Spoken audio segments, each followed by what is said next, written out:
Kwa majina naitwa mrakibu mwandamizi wa jeshi la polisi Michael Chimkonda, ndiye OCD wa wilaya Sumbawanga. Mimi kupitia michezo hii napenda kumpongeza Mheshimiwa Aishi kwa kuanzisha michezo hii, kwa kuwa inaunganisha vijana, inawatoa kwenye mawazo hasi au yale makundi ambayo yamejijenga katika kufanya maovu mbalimbali.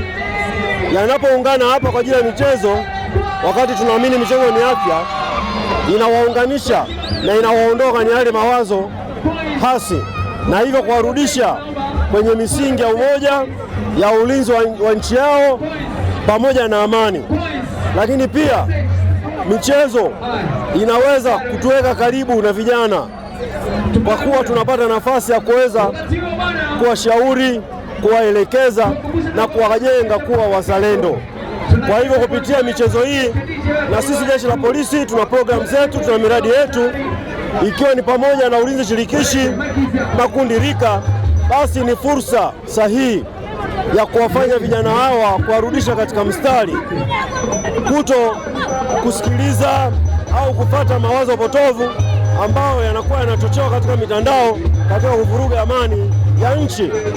Hivyo michezo hii mimi nasema isiishie tu hapa, iwe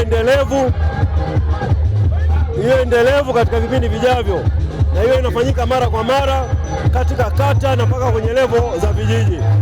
Sebastiani Kitubye, mimi ni kapteni wa michezo kama hii. Kwa wachezaji, tuseme wachezaji wa ndani walukwa, inatuletea fursa ya changamoto ya kuonekana, kwa sababu ndio inaonekana ndio mashindano makubwa kwa hapa mkoani Sumbawanga. Okay, kwa majina naitwa Isa Aidan Kiasile, kwenye mabano Big Mendes kama the influencer katika mkoa huu wa Rukwa. Cha kwanza kabisa nasema asante Mheshimiwa Aishi Hilal Alfan kwa ajili ya kutuandalia platform kama hii hapa ya Aishi Super Cup. Na leo ukiangalia ni uzinduzi, na ukiangalia vijana wameitia kwa 100%. Hilo jambo linaashiria kwamba vijana wanahitaji majukwaa kama haya. Kwa hiyo tunasema hivi, kwa sisi kama vijana tunaomba sana viongozi wetu wazidi kupa majukwaa kama haya zaidi na zaidi, matukio yaweze kuwa mengi zaidi, ili tuweze kidogo kupiga hatua katika kama wenzetu mikoa mingine. Pia ni wito wangu kwa vijana wenzangu kwamba tujitahidi sana kadri ya uwezo wetu kulinda amani ya nchi yetu, kwa sababu ndio wito wa maendeleo na kila kitu katika jamii.